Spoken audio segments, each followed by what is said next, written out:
Hola, ¿cómo estás? Espero que estés súper bien. This is Tamara Marie, host of the Learn Spanish con Salsa podcast. Now, before we jump into this episode, I wanted to let you know about a special opportunity that you're definitely going to want to take advantage of, especially if your goal is to become fluent in Spanish. For a limited time only, my team is opening the doors to listeners of the podcast to take advantage of a free language coaching session. Now, in this session, it's not just we're teaching you about verbs or grammar, but we're really going to do a deep dive into what are your goals for learning Spanish, assess where you are on your journey to fluency at the moment, and help you map out a 90-day plan for how you can get to fluency. So we are going to help you take your Spanish to the next level, whether you're afraid of speaking Spanish or you just get a little bit nervous when you're talking to native speakers, or maybe you've got some of the basics down, but you really know that you struggle with getting your Spanish to flow and your listening skills aren't up to par. Whatever it is, even if it is a specific grammar issue, we will help you map out how to tackle that. And normally these sessions do cost, so we are offering a few slots for free. There are limited spaces available and they'll only be open up through the end of the month. So make sure you sign up. Go to SpanishConSalsa.com/coach. That's SpanishConSalsa.com/coach to book your free language coaching session where we will help you map out a 90-day plan to get to Spanish fluency. Okay, let's get started with the episode. Hola y bienvenidos al episodio 50. Welcome to episode 50 of the Learn Spanish con Salsa podcast. This is part 3 of the goal setting series where I'm breaking down how to set effective goals to reach Spanish fluency. During the series, we're discussing how to set effective goals in 4 key areas of focus: vocabulary acquisition, conversation skills, listening comprehension, and grammar. In the last episode, we talked about the best way to set goals to learn new vocabulary. And the last tip I gave you was to practice using the new vocabulary you learn in conversation. In this episode of the podcast, we're going to talk about exactly how to go about practicing conversation in Spanish so that you can become a master conversationalist. As you know, this goal setting series is in both English and Spanish. First, I'll review the topic in Spanish, and then you'll get to listen to the English version. The full transcript is also available on the show notes page, so you can read and follow along as you listen. Now, let's get started. Ahora vamos a empezar.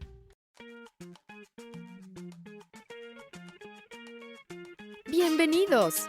Welcome to the Learn Spanish con Salsa podcast, the show for Spanish learners that love music, travel, and culture.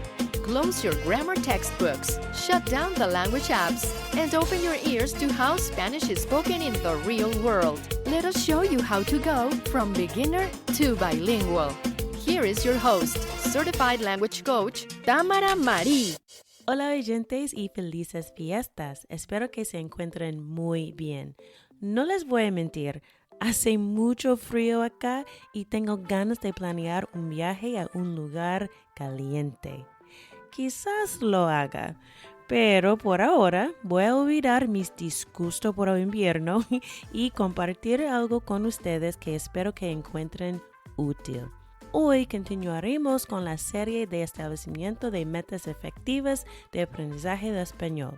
La palabra clave es efectiva porque muchos de nosotros tratamos de mejorar nuestro español con un plan que no es ideal y aún peor, sin fijar objetivos. Pero vamos a resolver ese problema ahora y les voy a compartir 5 consejos para mejorar su habilidad de hablar español con confianza. En este episodio vamos a enfocarnos en la fijación de objetivos de conversación, porque si no tienes un destino, es cierto que nunca vas a llegar a ninguna parte. Mucha gente estudia español, pero tiene miedo de tener una conversación en español. Hay muchas razones por las cuales estudiantes de español no se convierten en hablantes de español. Temen hablar demasiado lento, o que vayan a decir algo equivocado, o que no vayan a entender las respuestas que reciben. Te cuento que si eso te describe, eres normal. Es difícil empezar a hablar un idioma extranjero y hay tantos obstáculos que nos previenen hacerlo. La clave es la práctica y en este episodio les doy trucos para establecer metas para mejorar su habilidad de hablar español y se convierte en un maestro de conversación. Número 1. Prepárate por adelantado. Es sumamente importante que te prepares para tener una conversación. Necesitas saber cómo presentarte, hacer preguntas y explicar cosas básicas de ti mismo. La verdad, no estoy interesada en la cháchara, pero es la manera de conocer gente nueva y llegar a temas más profundos. Así que, ¿cómo puedes prepararte para tener una conversación? Es sencillo. Aprende frases comunes y elige algunos que vas a usar en una conversación. Si te gustaría tener una guía para saber cuáles preguntas son las más comunes, puedes descargar la guía de conversación en español para principiantes. Ve al learnspanishconsalsa.com/conversation guide para descargarla. Es gratis. Una vez que sepas tus propias respuestas, escribe un guión y ensáyalo. La práctica es lo más importante. Durante una de mis clases en línea, cuento una historia sobre dos nadadores. El primero ha leído todo sobre cómo nadar con destreza. Sabe todos los estilos de natación: braza, mariposa, espalda y nado libre. Tiene un traje de baño perfecto y ha estado preparándose para nadar algún día. Nadador número 2 no sabe todo de natación, pero por un mes ha nadado casi todos los días con un profesor de natación. Cada vez que aprende algo nuevo, lo pone en práctica inmediatamente en la piscina. La pregunta es, ¿cuál nadador está más preparado para nadar en el mar? Ten en cuenta que el nadador número 1, aunque sabe casi todo de natación, nunca ha nadado ni un día en su vida. Sabe que la piscina y el mar son muy diferentes respecto a natación. La piscina no tiene la corriente ni las olas que hacen que nadar sea mucho más difícil en el mar. Es claro que el nadador número 2 está más preparado para nadar en el mar si tuviera la oportunidad, por la única razón de que ya ha superado el miedo a empezar. Cuando se trata del aprendizaje de español, podemos pasar un año estudiando y haciendo perfecta nuestra gramática. Pero ¿eso para qué sirve? Si no lo usas, lo vas a perder. Nadie es perfecto, pero para poder tener una conversación en español, hay que practicar.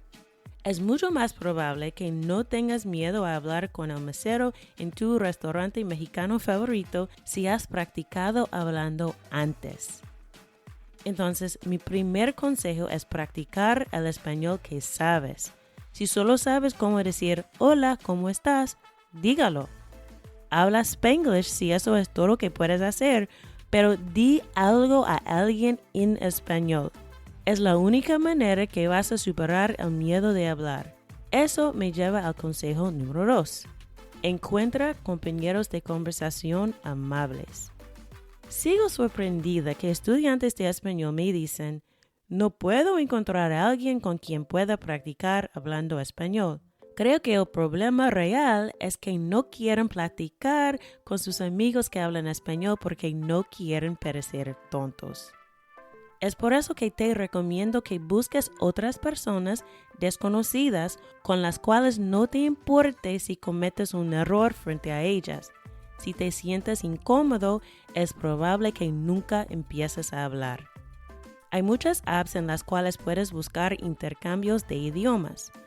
Un intercambio es una manera de practicar hablando español con un hablante nativo.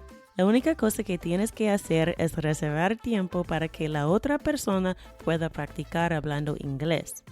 Voy a poner el enlace en las notas de este episodio a mi reseña de las apps para intercambios de idiomas, pero los puedes encontrar en HelloTalk, Tandem y otras. Si no tienes mucho tiempo, es mejor que encuentres un profesor de idiomas en línea.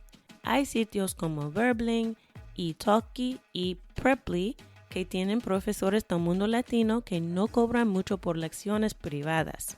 Italki tiene tutores de comunidad para que puedas tener una charla de una manera informal sin un currículo.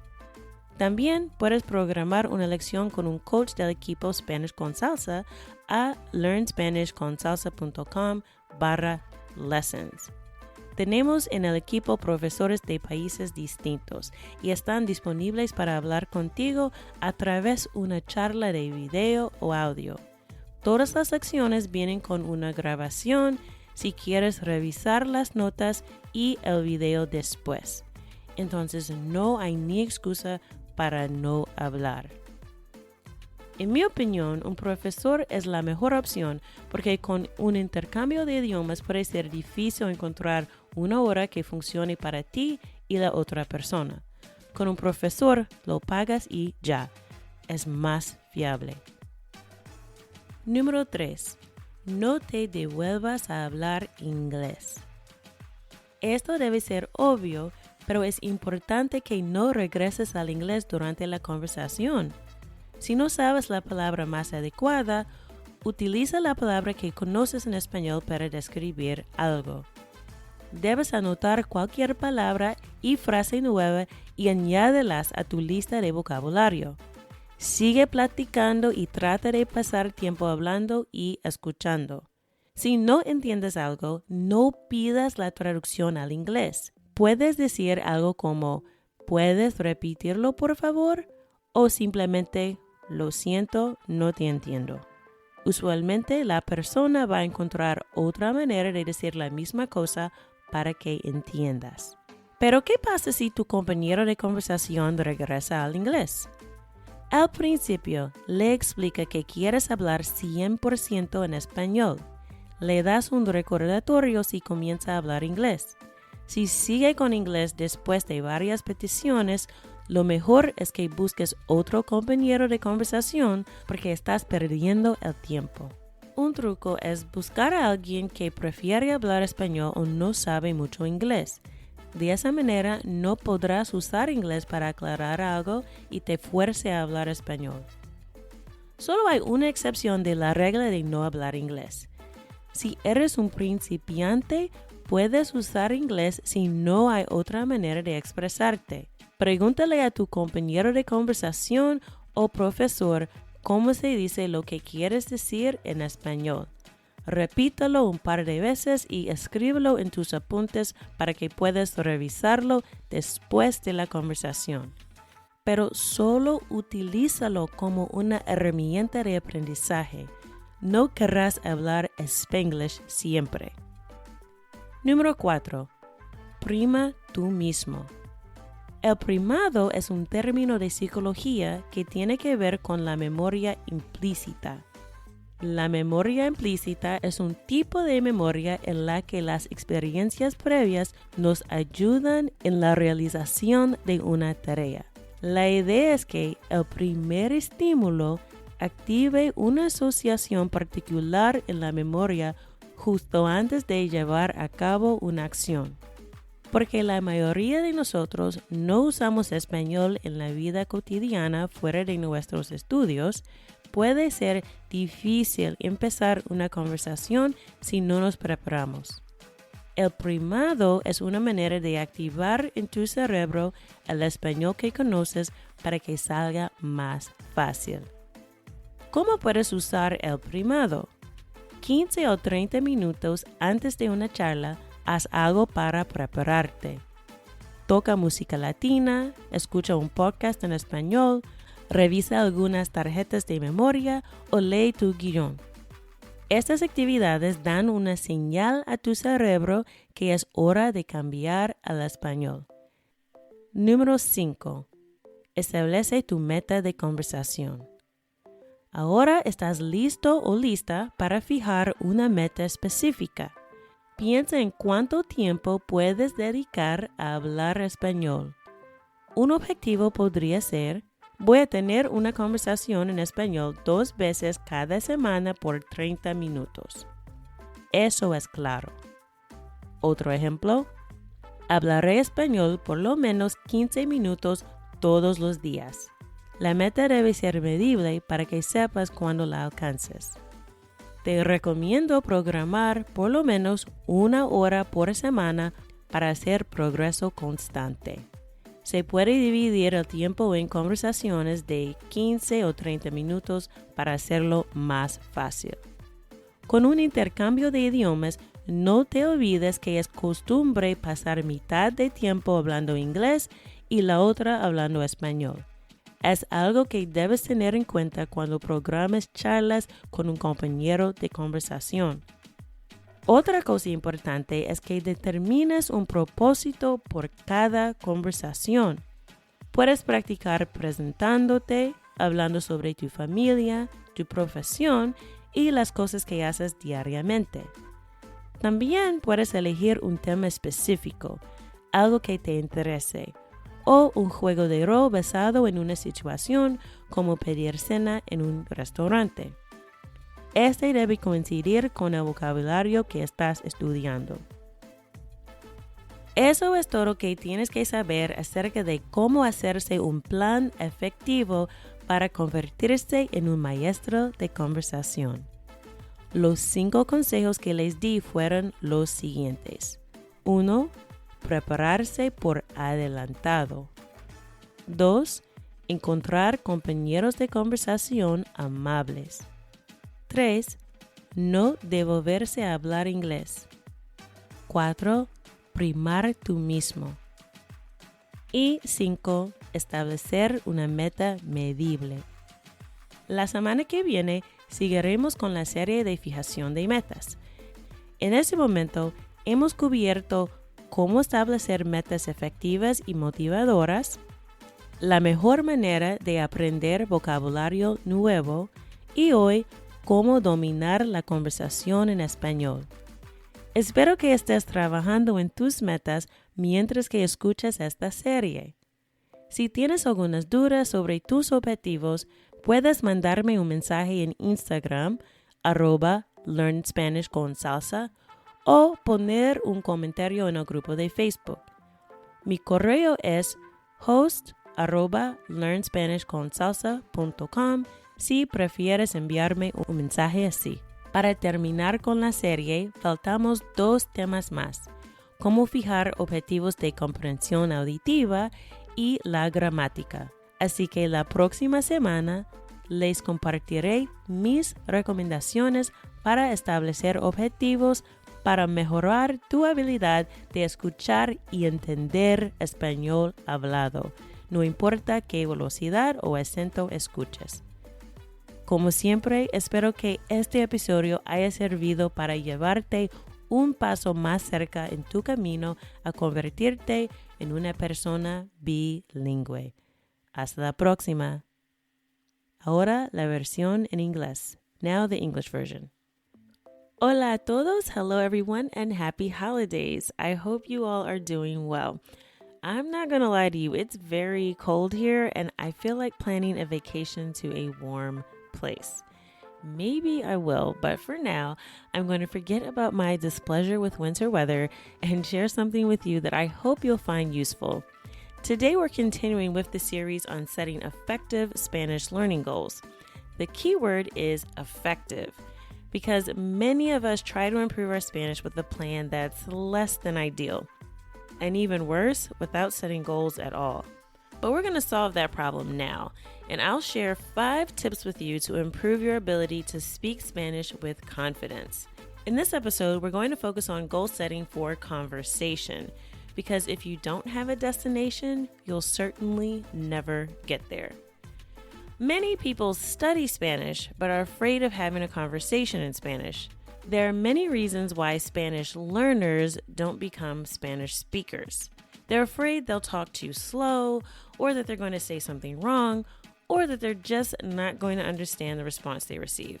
If that describes you, trust me, it's normal.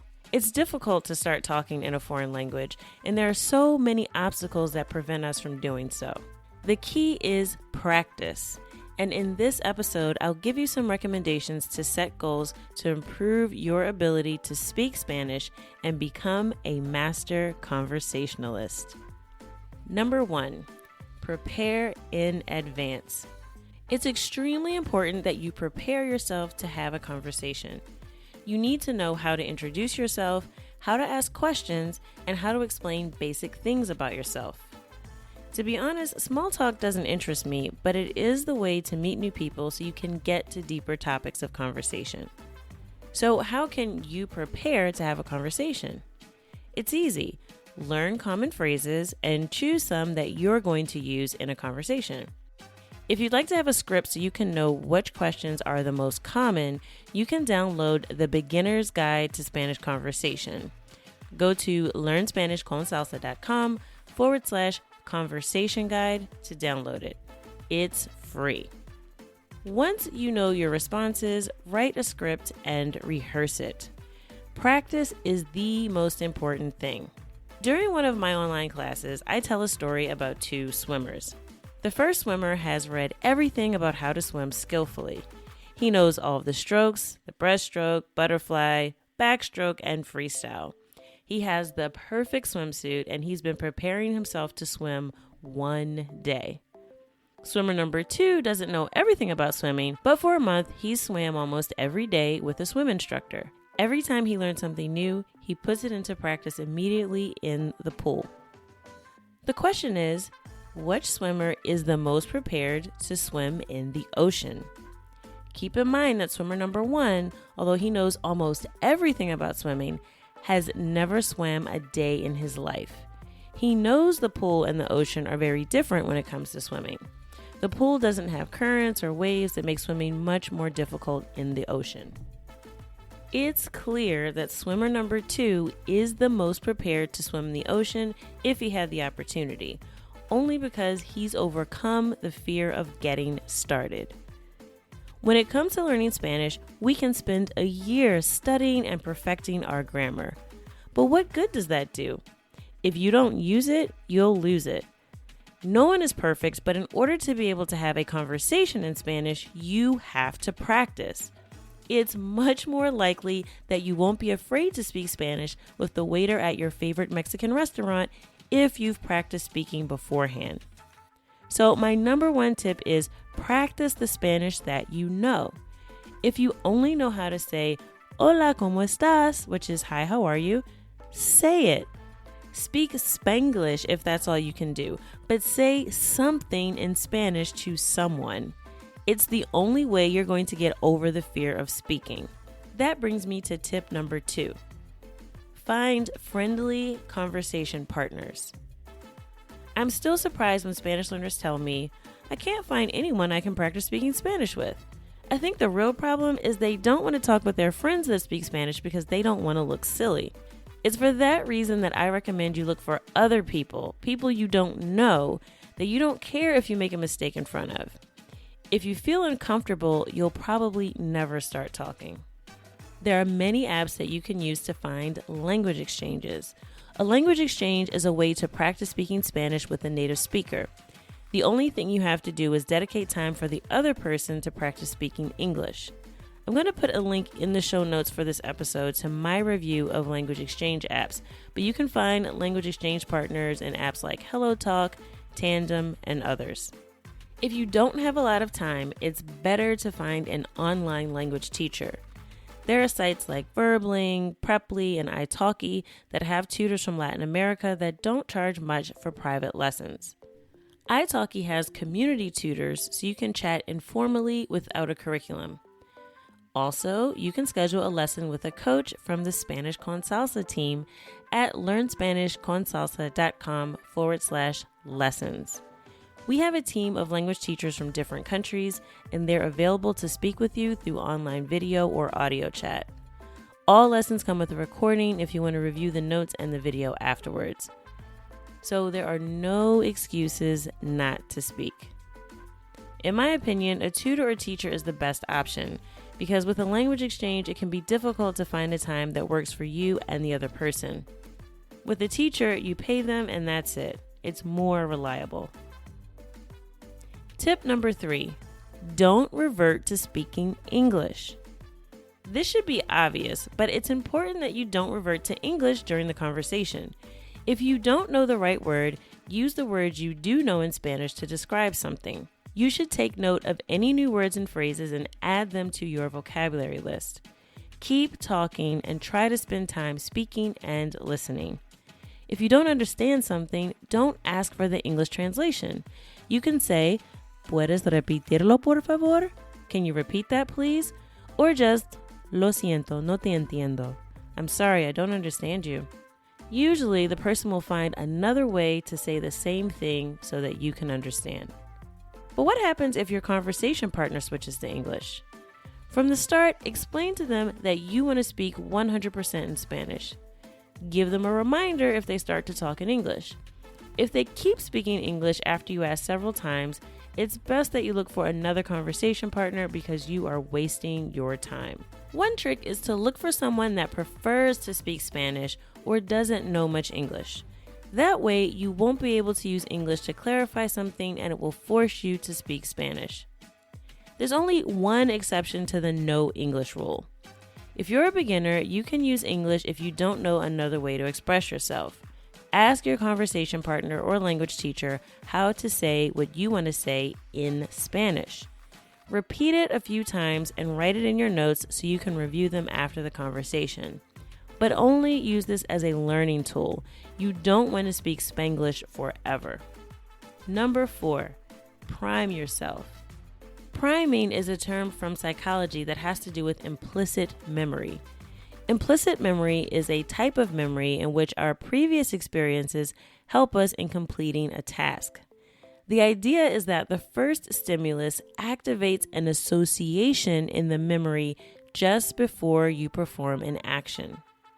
Because most of us don't use Spanish in our daily lives outside of our studies, it can be difficult to start a conversation if we don't prepare ourselves. Priming is a way to activate the Spanish that you know so it will be easier to speak. How can you use priming? 15 or 30 minutes before a conversation, do something to prepare yourself. Play Latin music, listen to a podcast in Spanish, review some of your flashcards, or read over your script. These activities give a signal to your brain that it's time to switch to Spanish. Number 5, set your conversation goal. Now you're ready to set your specific goal. Think about how much time you can dedicate to speaking Spanish.